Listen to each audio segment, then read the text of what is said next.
Welcome, welcome to remembering who you are, harnessing the power of the quantum field of all possibilities. It is through this field of all possibilities that we create our reality. My name is Becky Prater, and I'm an educator, energy healer, and life transformation coach. My focuses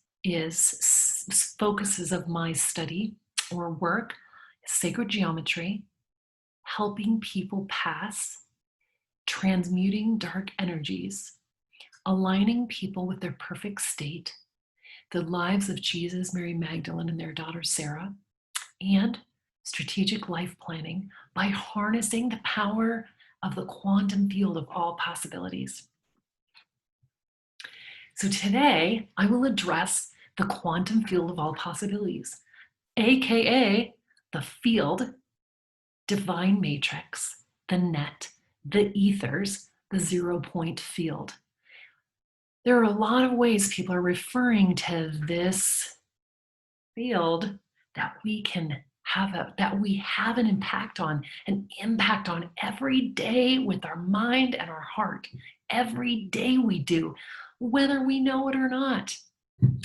We're going to talk about what Jesus and other teachers like Bruce Lipton and Greg Braden teach us about working with the field.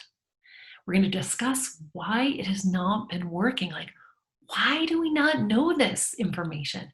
Why have we not been taught how to use this if it's happening every day? We're going to look at the disempowering programs that are keeping us stuck. We're going to look at what science has discovered about the three brains, the head, the heart, and the gut. And we're going to learn how to activate this quantum field to manifest what is already ours to receive. So Bruce Lipton, at the Scientists, Mystics, and Sages conference I went to in November 2019, he defined the field is the invisible moving forces that influence the physical world. Then he defined spirit as the invisible moving forces that influence the physical world. The same thing. It's the same thing. The field, the 0-point field, the divine matrix. This is spirit. This is God energy that we're talking about here.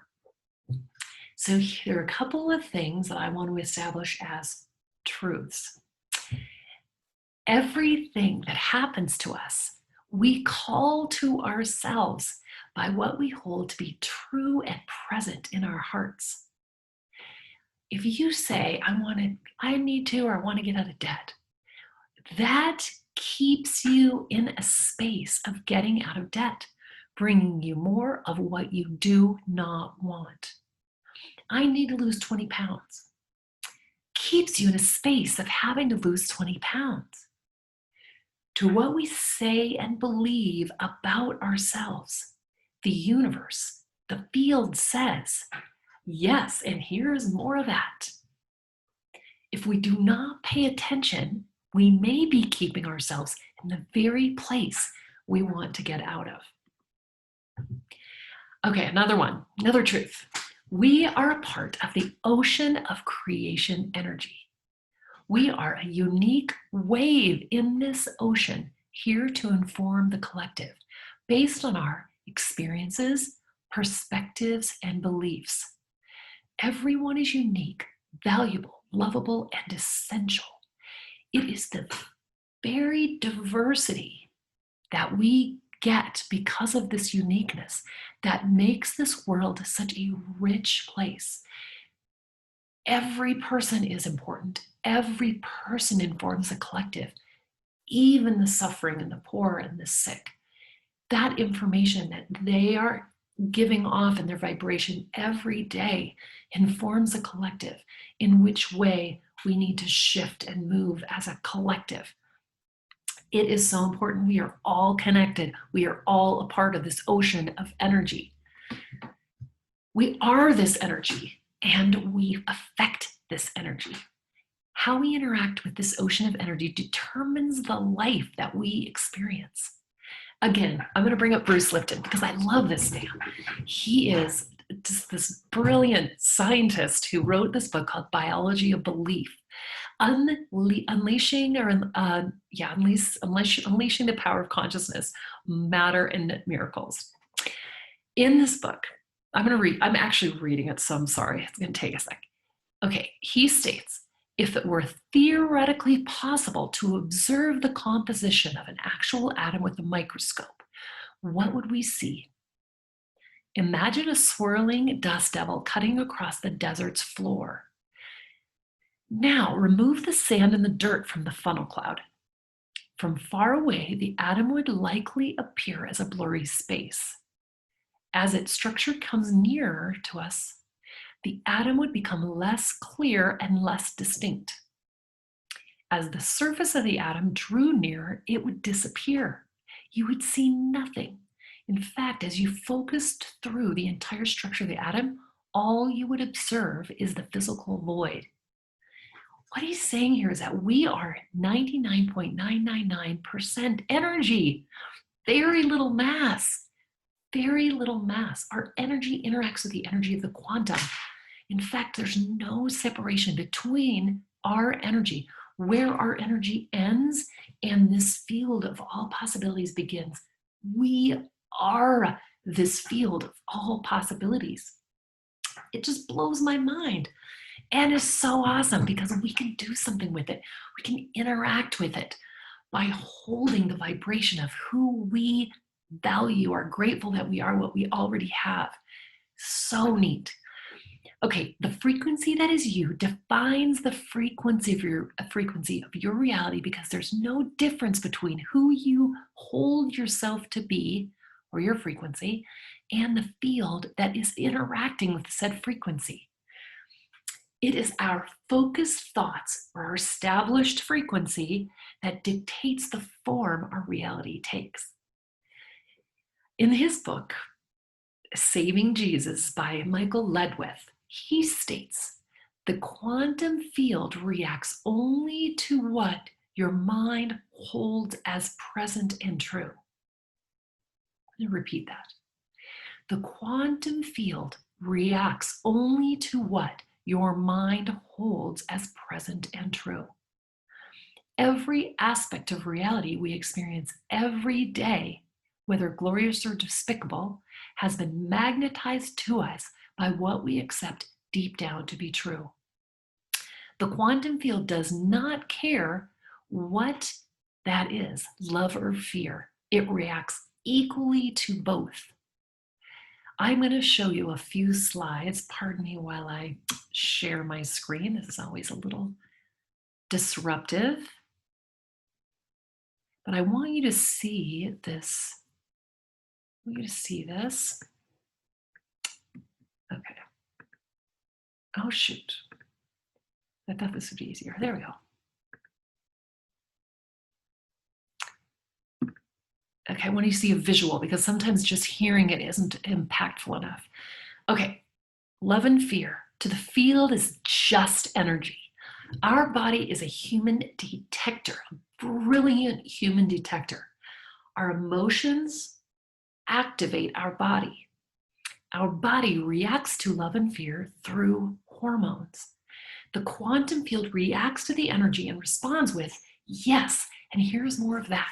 So if it's fear, the hormone that's released is dopamine, oxytocin, and growth hormone. And if it's love, it does. Did I say fear? If it's love, it responds to dopamine with dopamine, oxytocin, and growth hormone. If it's fear, responds with cortisol, norepinephrine or whatever, reprohyphen. I don't know. I figured this out a second ago and now I can't do it. Cytokines and histamines. It doesn't matter which. If that's what, like, your body reacts, and that reaction activates the field.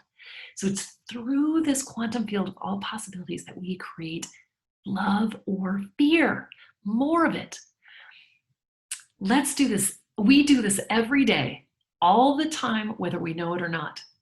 Let us learn how to do this with awareness and intention, so we get what we want rather than what we don't.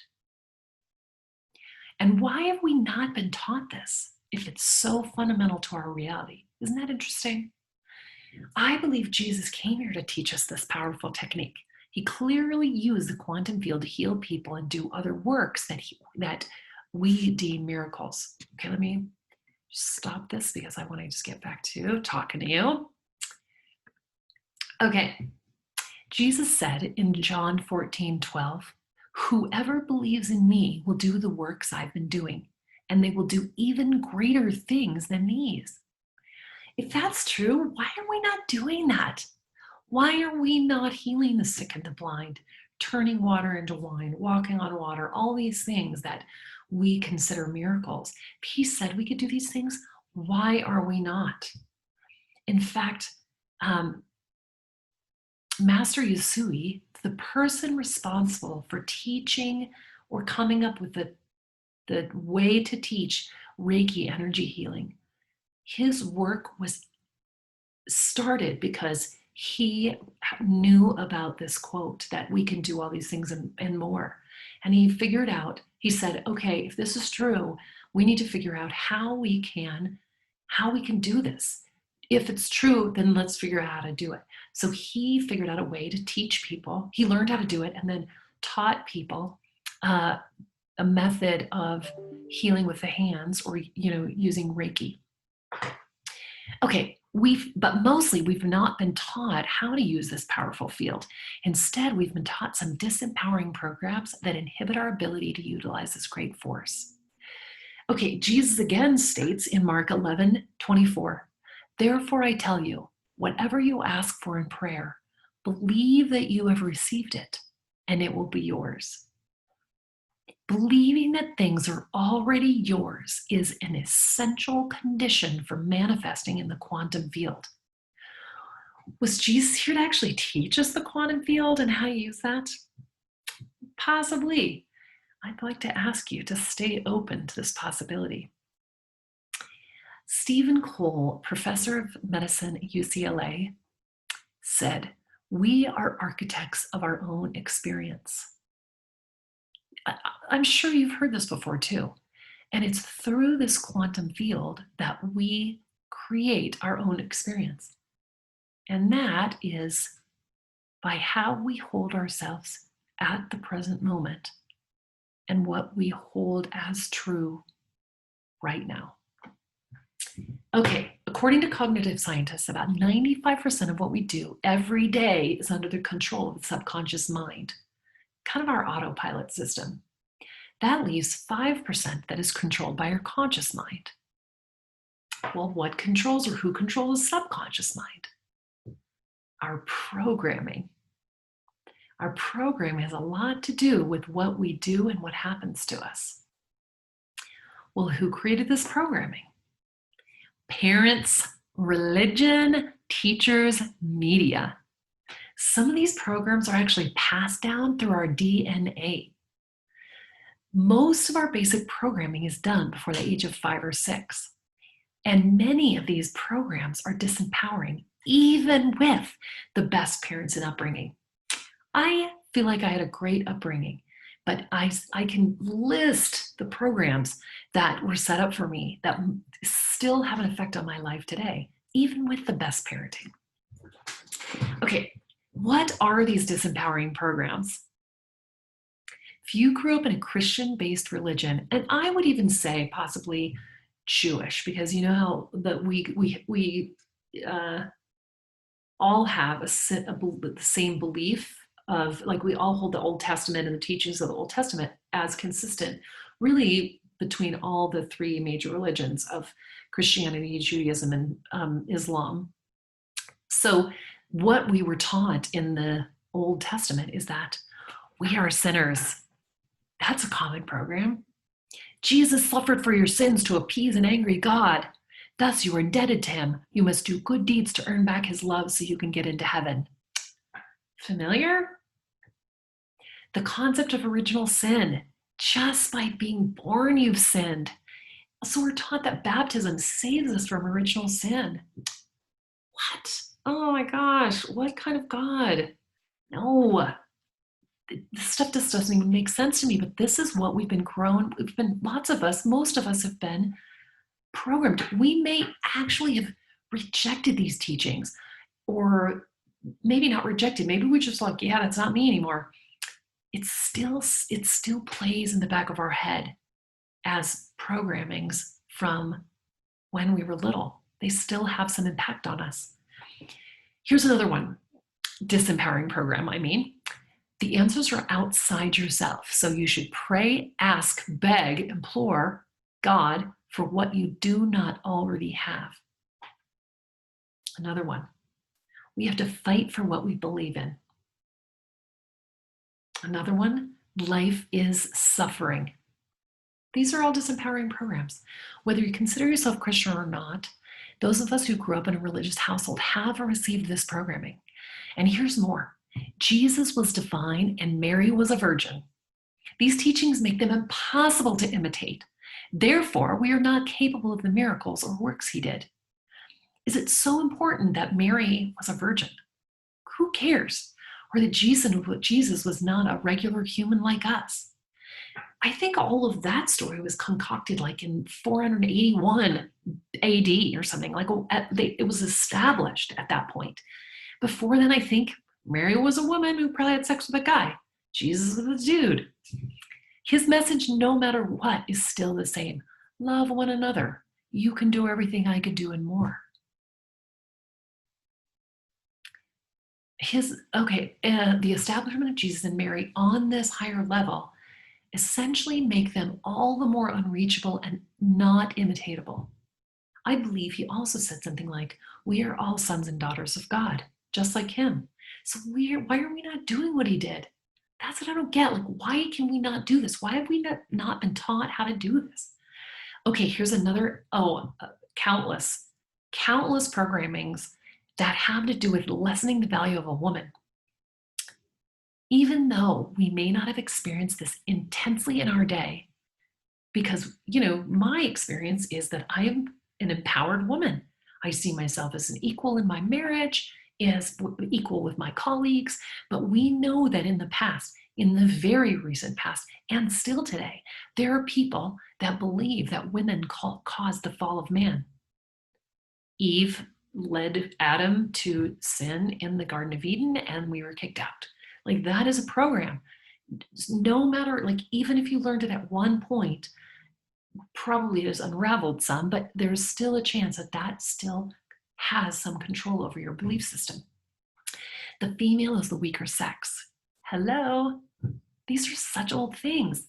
These are old things. And whether or not we believe them actively or they're subconscious, they are impacting what we do. How are these disempowering? Okay, the memory of the soul is a powerful agent in generating the mindset that we manifest.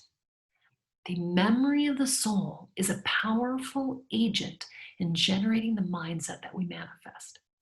Past lives, DNA, ancestral knowledge, and experiences inform our subconscious, thus our behavior. Asking, begging, praying, hoping, imploring are all fundamentally states of lack, which beckon more lack. That's disempowering. When we fight something, we give it power and attention. We create more of what it is we are fighting against. We further empower what it is we oppose. Disempowering. When we wish for something, we are acknowledging that it is something outside of ourself, something we do not have. We are in lack. We do not realize that we are in control of our reality by what we do not realize we're in control of our reality by what we hold to be true and present. We don't know this. Nobody has ever told us this. Why is that? Mostly, we let life happen to us based on the thoughts we have and the misadventures of the conscious and subconscious mind. So how do we unlearn these conscious programs? We can do it with conscious work and with working with the subconscious. So when we're talking about conscious ways we can unlearn subconscious programs, here are some of them. We can do research. Expose yourself to information that makes more sense. You know the truth.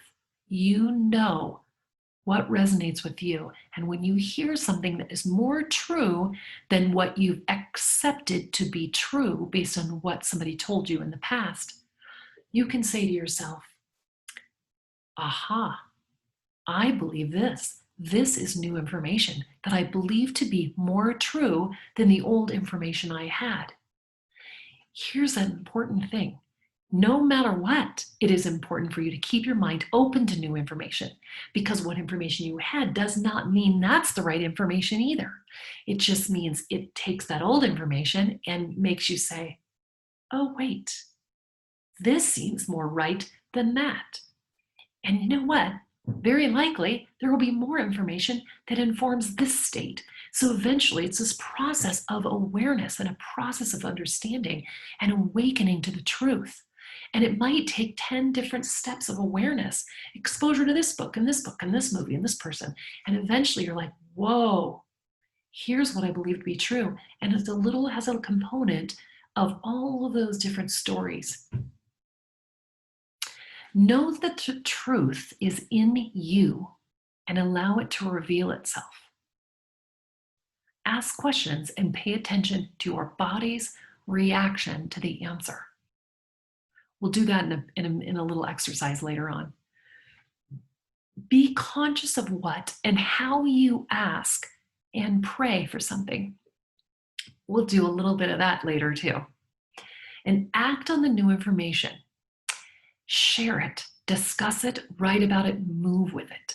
So when you read a book and you talk to somebody who is of like mind, or I would say is open to new information, something like that, what happens is that information kind of moves around and you're looking at it from different perspectives, and it becomes something, it integrates as you talk about it, as you share it, as you maybe write it down. Here's something new I learned today. Here's something that I might ought to consider as being more true than the information I had before.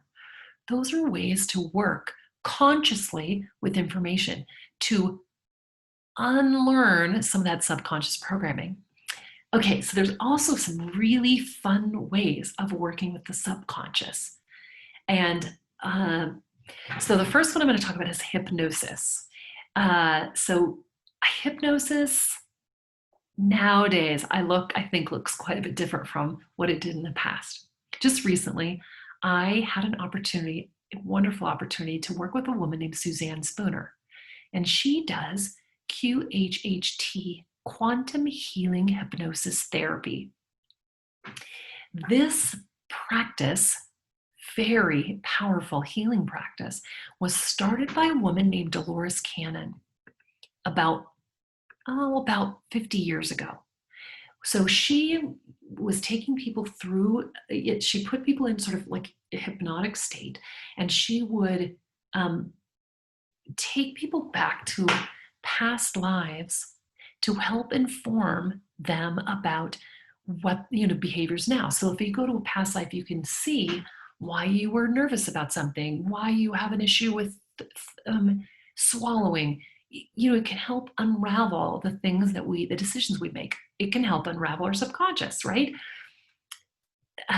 This hypnosis piece. But what they started finding is that she could actually talk to the person, they could communicate with the higher self, because she would take people into this state, this trance state, and you could communicate with your higher self in that trance state.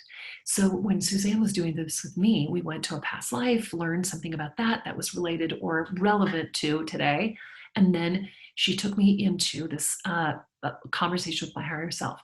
And I'd given her a list of 20 questions that I wanted to ask my higher self. And I got some incredibly significant information that was different from what I would have expected. And it was amazing. But what happens is, I was really firmly in a space of, this is what I believe. And my higher self came in and said, actually, that might not be accurate. Here's what is actually accurate. And then I'm thinking, as my smaller self, wait, what? I'm looking at this in the wrong way. I actually probably need to loosen my mind, shift my thinking, and consider a different thought process. So this is what happens. It's like you're working with your subconscious, reprogramming, kind of reprogramming it, which is awesome. Okay, I want to actually talk. I'm going to talk. Oh yes, okay. So then there's these other techniques that are similar to that. So that is QHHT, quantum healing hypnosis therapy. Very powerful. There are practitioners all over the world that can take you through this process. There's nothing scary about it. What's it really neat is most people these days are very aware of what's happening. It's almost like your inside self like moves out of the side, off to the side to let your higher self speak. So you're aware of what it's speaking, and you may actually respond to it, which I found myself doing. In my hypnotic space, I would say something like, oh my gosh, are you kidding me? That's the craziest information I've ever heard. So it's wonderful. Okay, there's also a couple of what I call super learning opportunities. One of those is plant medicine, which essentially you're working with your subconscious, your God self, your higher self in that process too. EMDR is a way to reprogram subconscious programs. I learned recently a program called RIM, Regenerating Images in Memory. And that is where I, as a practitioner of it, I do this, I can take people through this process. You go through this process like it's a kind of guided meditation where you're allowing a person's imagination to answer these questions. So you ask where the energy is in the body, and you ask your higher self to, or your subconscious to give that form, like an image, a person, or something, so that you can understand it. And it will help you figure out what are your blocks, what is the behavior that's limiting you. It is fantastic. It's a great way to unravel and unlearn these subconscious programs. You can also just establish a process of mindfulness. Mindfulness is like another term that's being used right now. It's a term that's being used right now, really to talk about paying attention to our thoughts and our behaviors and our habits. So habit awareness is an important thing. When you start looking at yourself and thinking, why am I doing this? Why do I do this? What is the reasoning behind it? When we do that, we somehow unravel. We loosen our subconscious grip on our behavior when we question what it is we're doing. And that is about mindfulness. Lastly, when we learn about what these programs are and why they came into being, it helps us unravel them. So we can learn about them through QHHT, EMDR, plant medicine, and that regenerating images in memory, or RIM. All of those are methods of unraveling these subconscious programs. Okay, I mentioned something about prayer. And when earlier, I've kind of alluded to the idea of when we hold ourselves, like when we pray for something, we're essentially establishing it's something we do not already have. But that's not true, because a lot of times you're praying with gratitude and you're thanking God for what you have. So here I am today to say, when we pray for something that we recognize we do not have, we are creating more lack. When we pray with gratitude for what we have, we are given more of it. So here's a suggested prayer, and you can change all these words, but here's like the idea. Thank you, Great Spirit, Creator, Source, God, for my vibrant health, overflowing abundance, the perfect words at the right time for this special audience. Thank you for the health and happiness of my amazing children, partner, and family. Thank you for this healthy, strong, vibrant body. I am limitless and beautiful. The truth is, the most powerful prayer is what you are. The profound acceptance of who you are. That is your greatest prayer. I mentioned earlier about mindfulness being kind of like a phrase that's being used all the time. The other one that's really popular right now is the idea of sovereignty. used to be claiming your personal power. I'm sure you guys have heard that. People have said, you've got to claim your personal power. And now it's like, you've got to claim your sovereignty, establish your sovereignty. Well, what does that mean? I get so upset about the idea without the information. So yeah, okay, I'll claim my personal power, but how do you do that? What does that mean? I'm going to tell you. Here are my thoughts. What say it. Speak your truth and trust that the right people will hear it. And release the idea of needing to know what people think of it. That's a good one. You don't need to know. Don't necessarily look at the comments to find out who agrees and who disagrees. It does not matter. Speak your truth and trust that the right people will hear it. Run information through your own truth filter to determine what is true for you. So I've talked about this in several other workshops. The idea of when you ask for advice, and think about it, all the media, all the news, all the people, everybody's speaking their truth, which is totally conflicting. So it's hard to know what is true. The important thing is to allow your body to detect what's true and what is not true. Because if your body says, oh yeah, I agree with that, that's awesome. If your body says, whoa, no, that's not at all true for me, that is just as important because it's clarifying. It's clarifying and quite possibly activating. But you know what? Hearing the truth is activating too. All of it's important. That's why it's important for us to get more information. Okay. I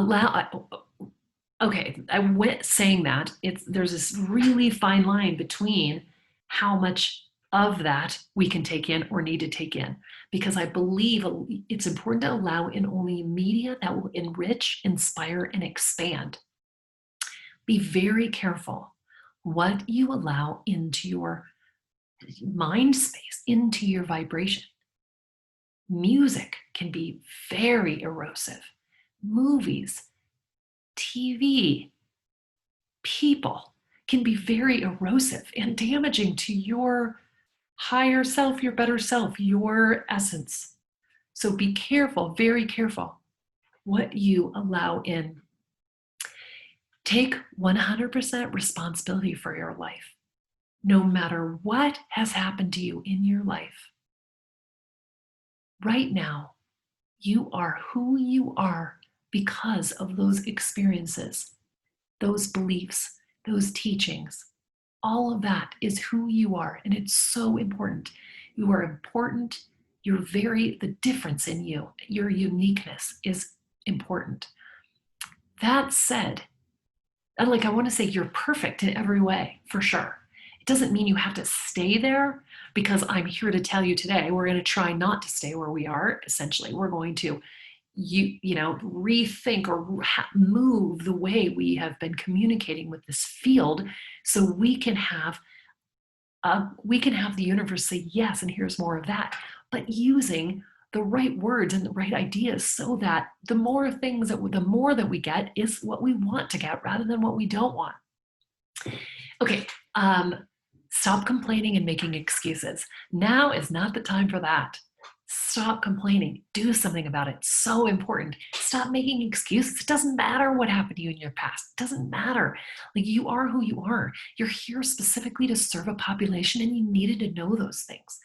But that doesn't mean you have to be the person you have been. You can ascend into a different level of existence at this very moment. Okay, another one. Way to claim your personal power. Practice forgiveness. Forgiveness is an internal process. And if you hold on to grudges or hate or whatever of somebody else, it's just doing damage to you and your vibration and your system. It's important for you to practice forgiveness and just release. Everybody's doing the best they can. Yes, we've gotten hurt. Yes, people do things that are mean to us. But it's important, and that, yes. And our job is to release that feeling of like release those feelings and forgive, forgive, forgive. Again, that's another thing. We could have a whole workshop on how to do that, because telling somebody you need to forgive is just like saying, hey, claim your personal power, without also telling somebody how to do that. So that's like a conversation for a whole other day, because the idea of practicing forgiveness and how you do that when really bad things have happened to you is a whole different conversation and takes a good bit of time. Okay, another one, establish healthy boundaries. Stop the negative self-talk. You know how people do that self-deprecating conversation, like phrasing, oh, I'm not really very good at this, or, I don't really like to cook, I do a terrible job. You hear people saying that, and I think they think it's cute. But you know what? It's not cute. It's not cute.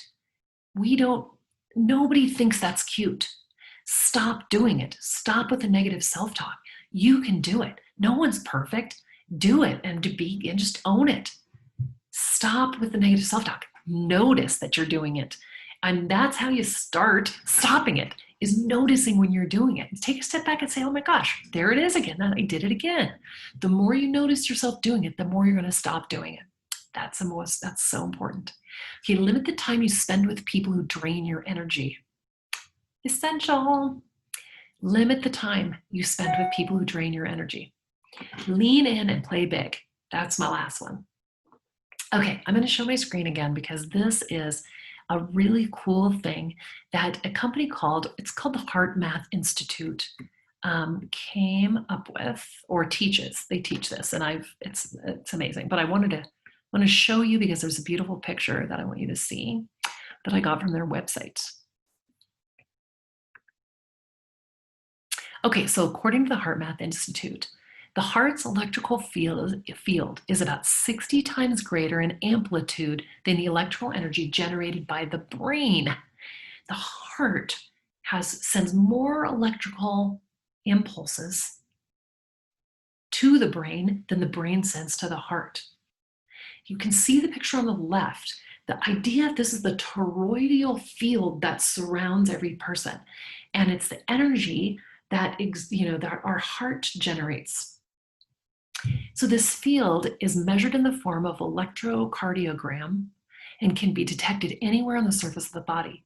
The magnetic field produced by the heart is more than 100 times greater in strength than the field generated by the brain, and can be detected up to 3 feet from the body in all directions using squid-based magnometers. It's amazing. Okay, so they've identified 3 brains: cranial, heart, and gut. The heart sends far more signals to the brain than the heart receives from the brain. It gives more than it receives to the brain. The heart brain is the home of what we believe in. Heart brain is the home of what we believe in, of the things we value and treasure. The gut brain is where I know my truth, what is me and not me. So when we talk about allowing our body to feel into the information that comes in, the truth detector, that is the gut. That is the gut. You know by the feeling and reaction in your gut. You've heard that gut reaction to something. That's where that comes from. It's true, it's real, it's real. It is with the heart, the gut, and the cranial brain that we activate this quantum field. If we believe it is ours with the heart, we know it to be true with the gut, and we keep our mental focus on it, the brain, it becomes so. So here's a little activity, which I was telling you about earlier. We're going to ask the heart a question. I'm going to talk about this, and then we're going to do it. So the idea is that you ask your heart a question. Be brief, ask a single sentence, be direct and concise, and have it be a personal question. So don't ask about, whether your friend is going to get better. Ask something very specifically about you, and then listen to your heart. The answers are brief, direct, and concise, surprisingly so. The answers are objective, they are non-judgmental, they feel right, but may also be rather surprising. You know your answers. Okay, so we're going to do this. Take a big breath into your heart space. So breathe in for 5 seconds into your heart space. Breathe out for 5 seconds. Now, ask yourself a question. Ask your heart a question and breathe in. Ask your heart a question and then take a big breath.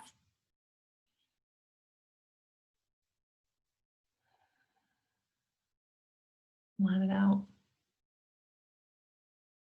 Sit quietly for the answer.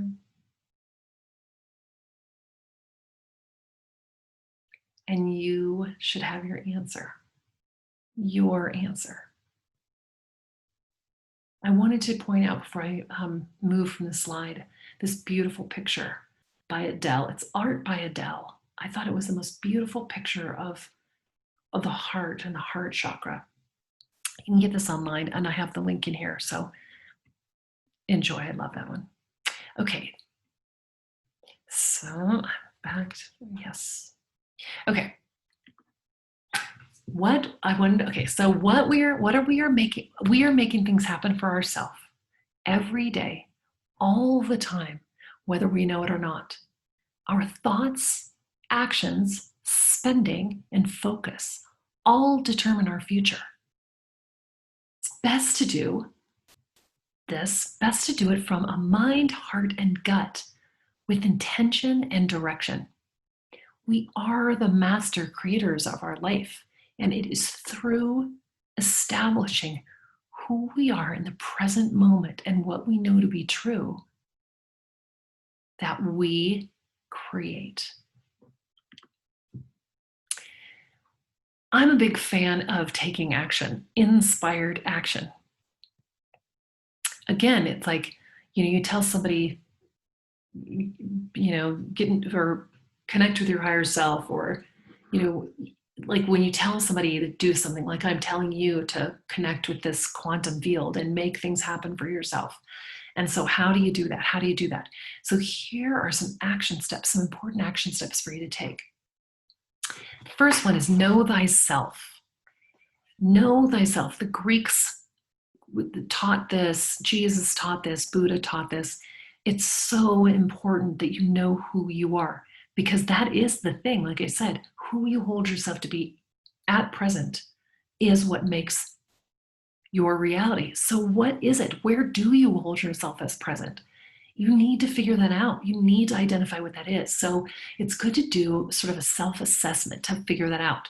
So I created this little guide. It's called Know Thyself, Pocket Guide to Figuring Yourself Out. We're going to actually include an online version of this that you can download and print out and actually do. And it doesn't have to be in color, or it doesn't have to be pretty or bound or any of that stuff, because what you're doing is you're just actually answering questions, and it's that process that helps you understand and define who you are, what you know to be true about yourself. It's a great thing. Also, in my book, Life Transformed, isn't this funny, a little selfish, or what do you call it, shameless self-promotion? Life Transformed, 6 Steps to a Future Beyond Your Imagination. In this, it also gives you the opportunity, there's pages in here that you can actually answer questions about yourself. It really takes you through the whole know thyself process. Super helpful in what we're talking about today. Okay, next inspired action. Stop the tapes and negative self-talk. So we've talked a little bit about how you can do that. Like how do you unravel the programming? Your awareness of the tapes that play in your head are one step. So you need to stop the negative self-talk, stop these tapes, and do that through those different methods. Conscious, where you're working with the conscious mind, and also working with the subconscious mind. That will help you unlock or get rid of the limitations and the blocks in your life that are keeping you from holding yourself in, or being able to utilize this quantum field of all possibilities. Next step, know that you are not a sinner who needs to appease an angry God or prove your worthiness to something outside of yourself. No, no, no, no.